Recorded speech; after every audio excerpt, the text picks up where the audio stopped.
વિદ્યાર્થી મિત્રો, આપણે યુનિટ 1 ની અંદર સ્ટાન્ડર્ડ 11 સબ્જેક્ટ ઇંગ્લિશ યુનિટ 1 ની અંદર પહેલા આપણે Arunima Sinha the journey of my life from earth two Everest એટલે કે મારા જીવનની યાત્રા તુંગ સુધીની જે હતી તે આપણે જોયું. એની અંદર અરુણિમા સિન્હા વિશે આપણી થોડી ઇન્ફોર્મેશન મેળવી હતી. આ લેસનને હું 3 પાર્ટમાં ડિવાઈડ કરવાની હતી. 3 પાર્ટની અંદર તો ફર્સ્ટ પાર્ટ આપણે ગયા સેશનમાં જોયો હતો. તો આજે આપણે સીન 1 થી સ્ટાર્ટ કરીશું વિદ્યાર્થી મિત્રો. સીન 1 ની અંદર હવે આપણે આ જે સીન છે તે અરુણિમા સિન્હાએ પોતે પોતાના શબ્દોમાં જ વર્ણવેલા છે અને તે જ આપણે અહીંયા જોવાના છે. તો વિદ્યાર્થી મિત્રો આપણે જોઈશું અહીંયા. તો સીન 1 ની અંદર છે આઈ હેડ સ્ટાર્ટેડ ડોઝિંગ. ડોઝિંગ એટલે કે બગાસા આવવા, ઝોકા આવવા. એકદમ આપણે ટ્રેનમાં કે ત્યાં બેઠા હોય એને ઊંઘ આવતી હોય અને ઝોકા કેવા આવે, તો ડોઝિંગનો મતલબ થાય ઝોકા આવ. હા, તો વિદ્યાર્થી મિત્રો, આઈ હેડ સ્ટાર્ટેડ ડોઝિંગ, મને ઝોકા આવવા લાગ્યા. ડોઝિંગ એટલે ઝોકા આવવા. My eyes were closed but my mind was awake. My eyes were closed, અહીંયા ભૂતકાળ છે, વેર આપેલું છે માટે, અને વર્ણવેલું હંમેશા ભૂતકાળની અંદર જ લખાય. તો માય આઈઝ વેર ક્લોઝડ, મારી આંખો બંધ થઈ જતી. But my mind was awake, પણ મારું મન અવેક એટલે કે જાગૃત હતું. અંદરથી હું જાગતી હતી, મારી આંખો બંધ હતી, પણ હું અંદરથી મારું માઇન્ડ જે મન છે તે જાગૃત અવસ્થામાં હતું. I remember someone saying that barely would come after some time. થોડાક after some time એ આપણે પહેલા લઈશું. તો થોડાક સમય બાદ બરેલી સ્ટેશન, થોડાક સમય બાદ બરેલી આવશે. would come એટલે કે આવશે એવું કોઈ કહેતું હોય એવું મને સંભળાયું, એવું મને લાગ્યું. I was in deep thought when I felt a hand tugging at my gold chain. I was in deep thought એટલે કે હું ગહન, ડીપ એટલે કે ગહન, થોટ એટલે કે વિચારોમાં, હું ગહન વિચારોમાં ડૂબેલી હતી. ડીપ એટલે કે ડૂબેલી હતી, ગહન વિચારોમાં. ડીપ થોટ એટલે કે ગહન વિચારોમાં, ઇન એટલે કે ડૂબેલી હતી. When I felt a hand tugging at my gold chain, ત્યારે મને લાગ્યું કે, I felt એટલે કે મને લાગ્યું કે, a hand એટલે કે કોઈનો હાથ, tugging at my gold chain કોઈનો હાથ મારી ચેન ખેંચી રહ્યો હતો. ટકિંગ એટલે કે કોઈની ચેન ખેંચવી, કોઈનો હાથ ટકિંગ એટલે કે ખેંચી રહ્યો હતો. માય ગોલ્ડ ચેન, મારી સોનાની ચેન કોઈનો હાથ ખેંચી રહ્યો હોય એવી મને અંદરથી ગહન વિચારોમાં હતી. ત્યારે એવું લાગ્યું કે કોઈનો હાથ મારી સોનાની ચેન ખેંચી રહ્યો છે. આ મેન અરાઉન્ડ મી, એમ મેન, MEN મેન એટલે કે મારી આજુબાજુ માણસો હતા. એવું થયું કે મારી આજુબાજુ માણસો હતા. Their drunken looks and behavior gave me an inkling of their intention. Their drunken looks, drunken એટલે કે પીધેલી હાલતમાં હોય એવા દેખાતા હતા. And their behavior gave me an inkling of their intention. અને તેમનો જે બિહેવિયર હતો તે દારૂ પીધેલા જેવા દેખાતા, અને તેમના વર્તનથી તેમના ઈરાદાનો, એમના જે ઇન્કલિંગ એટલે કે એમનો ઈરાદો હતો, ઇન્ટેન્શન, ધેર ઇન્ટેન્શન એટલે કે તેમનો ઈરાદો હતો તે તેમના વર્તન અને અણસારો, ઇન્કલિંગ એટલે કે અણસારો પરથી સમજાઈ રહેતો હતો. I stood up in a flash to tell them that I had no intention of parting with my chain. હું મારી ચેન ગુમાવવા માંગતી નથી એવું કહેવા. આઈ હેવ નો ઇન્ટેન્શન એટલે કે મારો ગુમાવવા માંગતી નથી, માંગવું કે આપણો ઇન્ટેન્સ એટલે કે ઈરાદો, એમનો ઈરાદો એટલે કે હું મારી ચેન ગુમાવવા માંગતી નથી એવું કહેવા પળવારમાં ઊભી થઈ ગઈ હું. આઈ સ્ટૂડ અપ એટલે કે હું ઊભી થઈ ગઈ, પણ ફ્લેશ ટુ ટેલ ધેમ એમને હું કહેવા માંગતી હોય જાણે કે મારો ઈરાદો નથી કે હું મારી ચેનને કોઈ પણ હાલતમાં ગુમાવું. સો ધે કેમ ટુગેધર એટ મી, તેથી તેઓ એક સાથે મારી તરફ ઘસી આવે, એકદમ મારી ઉપર જાણે કે ઘસી આવે. Even though the compartment was full, none of my fellow passengers got up to even inquire what was happening. Even એટલે છતાં પણ કમ્પાર્ટમેન્ટ આખું ફૂલ હોવા છતાં none of my follow passenger એટલે મારી સાથે મુસાફરી કરતા મુસાફરોમાંથી કોઈ પણ ઇન્ક્વાયર એટલે કે પૂછતાછ કરવા માટે આવ્યું પણ નહીં. વોટ વોઝ હેપનિંગ કે શું થઈ રહ્યું છે એવું જાણવા સુદ્ધા પણ કોઈ પણ આવ્યું નહીં. Forget about that coming to my rescue, હવે એમને એ મારી મદદે આવશે, મદદ એટલે રેસ્ક્યુ એટલે બચાવવા માટે અથવા મદદ કરવા માટે આવશે, એ તો ભૂલી જ જવાનું રહ્યું. I had no option but to take them on, મારી પાસે કોઈ જ હવે ઓપ્શન નહીં હતું, મારે પાસે તેમના પર હાવી થવા એટલે ટેક ધેમ ઓફ એટલે કે તેમના ઉપર હાવી થવા સિવાય કોઈ વિકલ્પ બચ્યો નહીં હતો મારી પાસે. સો આઈ કોટ યુથ, અને તેથી એક યુવાન મારી શક્તિનો તાગ મેળવવાનો પ્રયત્ન કરતો, તેથી આઈ કોટ આ યુથ, એક યુવાનને મેં પકડ્યો, who was trying to size me up, કે જે યુવાન મારી શક્તિનો તાગ મેળવવાનો પ્રયત્ન કરતો હતો. બાય હિઝ કોલર, મેં એને કોલરથી પકડ્યો, એન્ડ પુશ્ડ હિમ બેક, અને એને કોલરથી પકડીને એને મેં પાછો ફેંકી દીધો.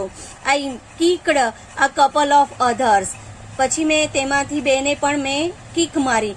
કિક એટલે એમાંથી બીજા બેને મેં લાત મારી. An exceptional battle had begun inside the train on the move. N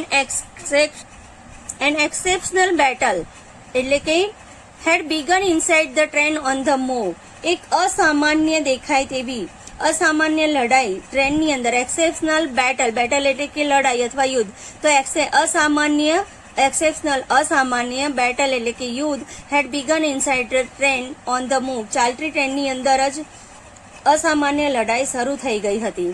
the walls made another attempt two snatch my chain, આ જે પેલા શિયાળો અથવા વરુઓએ મારી ચેન ખેંચવાનો એક બીજો પ્રયત્ન કર્યો. વોલ્સ એટલે કે શિયાળ અથવા વરુ, તો આ જાણે કે ભૂખ્યા વરુઓ હોય, જાણે કે એમને મારી ચેન જોઈતી જ એ રીતે લૂંટારુઓએ મારી ચેન ખેંચવાનો બીજો પ્રયત્ન કર્યો. Still I resisted until one of them, driven by a frenzy, gave me an extra hard kick. છતાંય જનૂની બનેલી ચૂકેલા તેમાંના એકે તેની પૂરી તાકાતથી એટલે કે racist, until one of them, driven by a frenzy એટલે કે જનૂની બની ચૂકેલા, gave me an extra hard kick, એમાંના એકે જનૂની બનેલા ચૂકેલા એકે મને જ્યાં સુધી એકદમ જોશથી કિક એટલે કે ધક્કો ન માર્યો ત્યાં સુધી, આઈ રેસિસ્ટ ત્યાં સુધી મેં પૂરી તાકાત લગાવીને તેમનો પ્રતિકાર કરતી રહી. ત્યાં સુધી હું એમનો પ્રતિકાર, રેસિસ્ટ એટલે કે તેમનો પ્રતિકાર, એમની સામે યુદ્ધ કરતી રહી, તાકાત લગાવીને એમની સામે હું ઝઝુમતી રહી. અને એ બરોબર તાકાતથી એને મને ધક્કો માર્યો. And using all his force of balance, અને એમના જે ધક્કો મારવાથી હું મારું બેલેન્સ ગુમાવી ચૂકી, એમનો જે એકદમ ફોર્સ આવ્યો એનાથી. I could not recover in time, એટલે કે તેમને જ્યારે મને તેમાંથી એક જણે જોરદાર લાત મારી ત્યાં સુધી હું એમનો પ્રતિકાર કરતી રહી અને સંતુલન ગુમાવી ચૂકેલી હું could not recover on time, હું મૂળ સ્થિતિમાં સંતુલન ગુમાવી ચૂક્યા પછી હું મૂળ સ્થિતિમાં પાછી આવી શકી નહીં. રિકવર ઓન ટાઈમ એટલે કે પહેલાની જે સ્થિતિ હતી કે ટ્રેનની અંદર હતી એ સ્થિતિમાં હું ફરીથી પાછી આવી શકી નહીં. I literally flew out of the train. હું ખરેખર ટ્રેનમાંથી બહાર ફેંકાઈ ચૂકી હતી. લિટરલી એટલે કે ખરેખર, ફ્લ્યુ એટલે કે ફેંકાઈ ચૂકી હતી. આઉટ ઓફ ધ ટ્રેન, ટ્રેનમાંથી હું ખરેખર બહાર ફેંકાઈ ચૂકી હતી. Steel holding my mobile phone, હું તો પણ છતાંય મારો મોબાઈલ ફોન મારા હાથમાં જ હતો, હોલ્ડ એટલે કે પકડી રાખ્યો હતો, મેં મારા હાથમાં જ પકડી રાખ્યો હતો. I was mid air when I flew right into another train moving on the next track. હું હવામાં જ હતી, મિડ એર એટલે કે હવાની અંદર જ આમ તેમ ગોથા ખાવા, mid air when I flew right into another train. જ્યારે ત્યાંથી બાજુના પાટા પરથી પસાર થતી બીજી ટ્રેન સાથે હું અથડાઈ, moving on the next train, બાજુના પાટા પરથી જે બીજી ટ્રેન પસાર થતી હતી તેની સાથે હું અથડાઈ, ત્યાં સુધી હું હવામાં જ ફંગોળાતી રહી. My body hit the moving steel and rebounded to my train. મારી બોડી એટલે કે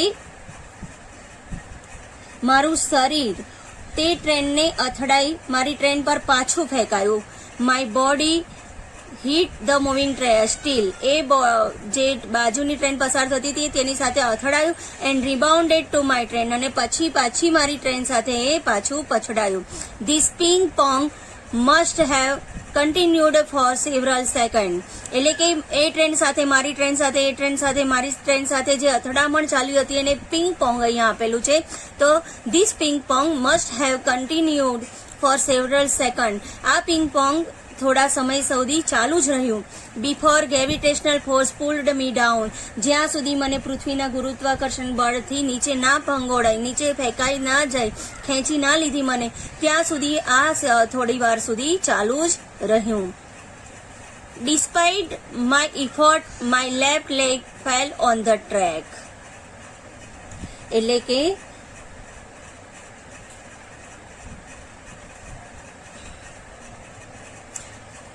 ડિસ્પાઇટ ઓફ માય ઇફોર્ટ એટલે કે મારા ખૂબ પ્રયત્નો હોવા છતાં પણ, ડિસ્પાઇટ એટલે છતાં પણ, મારા ખૂબ એફર્ટ એટલે કે પ્રયત્નો હોવા છતાં પણ, my left leg fell on the track, મારો ડાબો પગ ટ્રેક ઉપર જ પડ્યો. ખચાક, એકદમ જ અવાજ આવ્યો વિદ્યાર્થી મિત્રો, ગચ્ચક. That was the sound of my leg getting chopped. હે ભગવાન, ખચ્છ દઈને અવાજ આવ્યો, ગચ્છ દઈને, અને that was the sound of my leg getting chopped. અને આ અવાજ મારો પગ કપાઈ ગયો આનો હતો. અરે રે રે રે. There was no one to hear my intense scream. અને પ્રબળ ચીઝ, ઇન્ટેન્સ સ્ક્રીમ એટલે કે પ્રબળ ચીઝ, જે એને આ વેદનાભરી ચીઝ પાડી, એને સાંભળનાર ત્યાં કોઈ પણ નહીં હતું. આઈ લે મોશનલેસ ફોર અ વાઇલ. આઈ લે મોશનલેસ ફોર અ વાઇલ એટલે કે હું ઘડીભર સાવ હાલ્યા ચાલ્યા વગર, કોઈ પણ મોશન એટલે કે હાલ્યા ચાલ્યા વગર ત્યાં પડી રહી, વગર ટ્રેનની પાછળની લાલ લાઇટ. ફોર અ વાઇલ ત્યાં સુધી. Watching the red tail light of the train until it dreamed and faded into darkness, then I fainted. એટલે કે હું થોડી પણ હલન ચલન, આઈ લે મોશનલેસ એટલે કે થોડી પણ હલન ચલન કર્યા વગર, બિલકુલ મોશનલેસ, પેલી ટ્રેનની પાછળની લાલ લાઇટ, ટ્રેન ટેલ લાઇટ એટલે કે રેડ ટેલ લાઇટ એટલે કે પાછળની લાલ લાઇટ જ્યાં સુધી અંધારામાં મંદ થઈ, એટલે કે ડીમ્ડ એટલે કે મંદ, ધીરે ધીરે આછી થતી ગઈ. એન્ડ ફેડેડ ઇન્ટુ ડાર્કનેસ, અને જ્યાં સુધી ઓઝલ ના થઈ ગઈ એકદમ ને લાલ લાઇટ, ત્યાં સુધી હું એ ટ્રેનને જોતી રહી. ધેન આઈ ફેન્ટેડ એટલે કે મૂર્છિત થવું, બેભાન થવું, અને પછી હું મૂર્છિત થઈ ગઈ. તો વિદ્યાર્થી મિત્રો, અહીંયા આપણો સીન 1 ખતમ થાય છે. આજે વિદ્યાર્થી મિત્રો સીન 2 પણ આજે આપણે જોઈ જ લઈશું. તો સીન 2 ની અંદર છે, I was admitted to AIIMS Delhi on the intervention of the PM. પ્રધાનમંત્રી, PM એટલે કે પ્રધાનમંત્રીની ઇન્ટરવેન્શન એટલે કે દરમિયાનગીરીથી, એમને જે મારા અંદર ધ્યાન આપ્યું અને એમને મારી અંદર દરમિયાનગીરી એટલે કે મારા કેસમાં દરમિયાનગીરી કરી, તેનાથી I was admitted to AIIMS Delhi. Delhi ખાતે જે એમ્સ હોસ્પિટલ આવેલી છે, એમ્સ આવેલું છે, ત્યાં મને દાખલ કરવામાં, એડમિટેડ એટલે કે દાખલ કરવામાં આવી. The Union government would bear the entire cost of my treatment. મારી સારવારનો entire cost of my treatment એટલે કે મારી સારવારનો તમામ ખર્ચ યુનિયન ગવર્મેન્ટ એટલે યુનિયન એટલે સંઘ સરકાર, યુનિયન ગવર્મેન્ટ એટલે કે સંઘ સરકાર તરફથી ઉપાડવામાં આવ્યો. સૂન એટલે કે તરત જ AIIMS began issuing daily medical bulletin on my status. અને તરત જ એમ્સ એ મારી ડેઇલી એટલે કે વર્તમાન જે પરિસ્થિતિ હતી મારી એ ટૂંકો દૈનિક વૈદ્યકીય અહેવાલ પ્રગટ કરવાનું ચાલુ કર્યું. એનો ડેઇલી મેડિકલ બુલેટિન એટલે કે ટૂંકો ડેઇલી મેડિકલ બુલેટિન એટલે કે દૈનિક અહેવાલ રજૂ કરવાનું શરૂ કર્યું. I was told that young people, auto drivers and roadside vendors were carrying out a candle march to galvanize support for me and to pray for my recovery. I was told that એટલે કે મને જણાવવામાં આવ્યું. I was told that એટલે કે મને જણાવવામાં આવ્યું કે યંગ પીપલ એટલે કે યુવાનો, રિક્ષા ચાલકો, ઓટો ડ્રાઈવર્સ એટલે રિક્ષા ચાલકો એન્ડ રોડ સાઇડ વેન્ડર્સ એટલે કે રસ્તા પરના જે ફેરિયાઓ હોય, were carrying out a candle march, તેઓએ મને સમર્થન આપવા માટે to galvanise support for me એટલે કે મને ગેલ્વનાઇઝ એટલે કે સમર્થન આપવા માટે, સપોર્ટ આપવા માટે, મારા સાજા થવા માટે, and two pre for my recovery અને મારા સાજા થવા માટે, મારી રિકવરી એટલે કે મને સાજા થવા માટે મીણબત્તીની કૂચ કેન્ડલ લાઇટ માર્ચ એટલે કે મીણબત્તીની કૂચ કાઢી રહ્યા છે. With the help of the best and latest technology, best એટલે કે શ્રેષ્ઠ અને લેટેસ્ટ ટેકનોલોજી એટલે કે અત્યાધુનિક તકનીકીની મદદથી gradually I started responding to the treatment. શ્રેષ્ઠ આધુનિક તકનીકની મદદથી મળતી સારવારને મેં હકારાત્મક પ્રતિક્રિયા આપવાનું શરૂ કર્યું. One morning my brother in law, my sister Lakshmi's husband. Brother in law એટલે કે બનેવી ગુજરાતીમાં કહીએ તો એક સવારે મારા બહેન લક્ષ્મીના પતિ સાહેબે મને પૂછ્યું, સડનલી આસ્ક્ડ મી, એ સાહેબે મને પૂછ્યું કે Everest ચઢોગી? He had just read an interesting piece of information in the newspaper. તેમણે હમણાં જ સમાચાર પત્રમાં આવેલ એક ઇન્ટરેસ્ટિંગ પીસ એટલે કે રસપ્રદ માહિતી વાંચી હતી. નો ફિમેલ ઇમ્પ્યુટી હેડ ઇવર સ્કેલ એવરેસ્ટ એટલે કે કોઈ પણ અપંગ મહિલાએ ક્યારેય એવરેસ્ટ સર કર્યું નથી. આઈ વોઝન્ટ એમ્યુઝડ, કોઈ અપંગ મહિલાએ ક્યારે એવરેસ્ટ સર કર્યું નહોતું. હું એ બાબતથી કોઈ એમ્યુઝડ એટલે કે ખુશી, આનંદ થયો, અને આ સાંભળીને મને કોઈ જ આનંદ થયો નહીં. I have lost a leg and you are talking of Mount Everest. મેં કહ્યું કે મેં પગ ગુમાવ્યો છે અને તમે માઉન્ટ એવરેસ્ટ ચડવાની વાત કરો છો. I started talking to my self. મેં મનોમન વિચારવા લાગી, મેં મારી જાતે જ વિચારવાનું મનોમન અંદર ચાલુ કર્યું.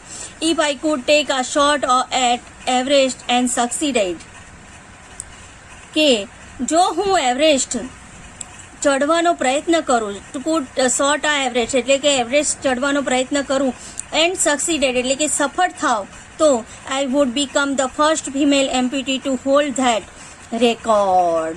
તો પ્રથમ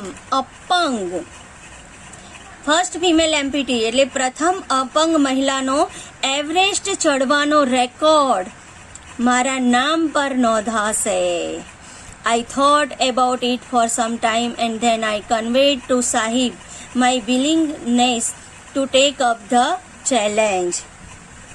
મેં એ વિશે I thought about it for some time. મેં એ વિશે થોડા સમય માટે વિચાર્યું. And then I conveyed to Sahib, અને પછી વિચાર્યા પછી મેં સાહેબને આ પડકાર ઝીલવા માટે વિલિંગનેસ, આ પડકાર ઝીલવા માટેની મારી ઈચ્છા, વિલિંગ એટલે કે મારી રાજીપો અથવા ઈચ્છા મેં જાહેર કરી ટુ ટેક ધીસ ચેલેન્જ, આ પડકાર જીતવા માટે. ઠીક હે હમ કરેંગે, ઠીક છે હું કરીને બતાવીશ. I said I now had something to look forward to. અને પછી મેં કહ્યું, મેં મારી પાસે અપેક્ષા રાખવા માટે એક જીવન લક્ષ્ય, આઈ હેડ એટલે નાઉ હેડ સમથિંગ ટુ લુક ફોરવર્ડ એટલે કે જીવનમાં અપેક્ષા રાખવા માટે હવે મારી પાસે કંઈક છે. આ મિશન એટલે કે જીવન લક્ષ્ય છે મારા માટે, એક ધ્યેય, આ ગોલ એટલે કે એક ધ્યેય, આ રીઝન ટુ ડ્રીમ સપના જોવા માટેનું એક કારણ. It was not going to be easy, સપના જોવાનું એક કારણ છે પણ એ સરળ બનવાનું નહોતું. But throughout my life nothing had come easy, પણ મારા સમગ્ર જીવન દરમિયાન કશું સરળતાથી મળ્યું નહોતું. I felt like I was born again, મને લાગ્યું કે મારો પુનઃજન્મ થયો હતો. Then I started waiting for my artificial limb. Then I started waiting for my artificial limb to arise. પછી મેં મારો કૃત્રિમ પગ આવી પહોંચે તેની રાહ જોવી શરૂ કરી. I was overjoyed. અંતે જ્યારે તે આવ્યો ત્યારે મારી ખુશીનો કોઈ પાર જ ન રહ્યો. The artificial leg felt almost like my real leg. અને અંતે જ્યારે આવ્યો ત્યારે મારી ખુશીનો પાર ન રહ્યો. આ કૃત્રિમ પગ જ્યારે કે મારો કુદરતી પગ હોય તેવો જ લાગી રહ્યો હતો. I could hardly feel the difference, મને ક્યારેક જ આ બંને વચ્ચે ક્યારેક જ ફરક લાગતો, બાકી મને કોઈ ડિફરન્સ બંને વચ્ચે લાગી રહ્યો હતો નહીં, હું કોઈ ભેદ અનુભવી નથી. I had started feeling in love with the stranger whom I was wedded for life. મને ભાગ્યે જ જે મારી સાથે સમગ્ર જીવન દરમિયાન જોડાયેલો હતો તે અજાણ્યા પગ સાથે મેં લગાવ કેળવવાનું, I had started feeling in love, એની સાથે મને અજાણ્યા જે મદદગાર હતો મારો પગ એની સાથે મને લગાવ કેળવવાનું મેં શરૂ કર્યું હતું. I had set my eyes on a mountain, અને મેં પર્વતને જ મારું લક્ષ્ય બનાવ્યું હતું. Set my eyes on a mountain એટલે કે પર્વતને જ મારું લક્ષ્ય બનાવ્યું હતું. And I needed to prepare myself with the help of the stranger, અને આ સ્ટ્રેન્જર એટલે કે અજાણ્યાની મદદથી મારી જાતને મારે તૈયાર કરવાની હતી. વિદ્યાર્થી મિત્રો, અહીંયા આપણે સીન 1 અને સીન 2 ખતમ થાય છે. સીન 3 અને 4 આવતા સેશનમાં જોઈશું. તો okay, bye then, still then bye, okay.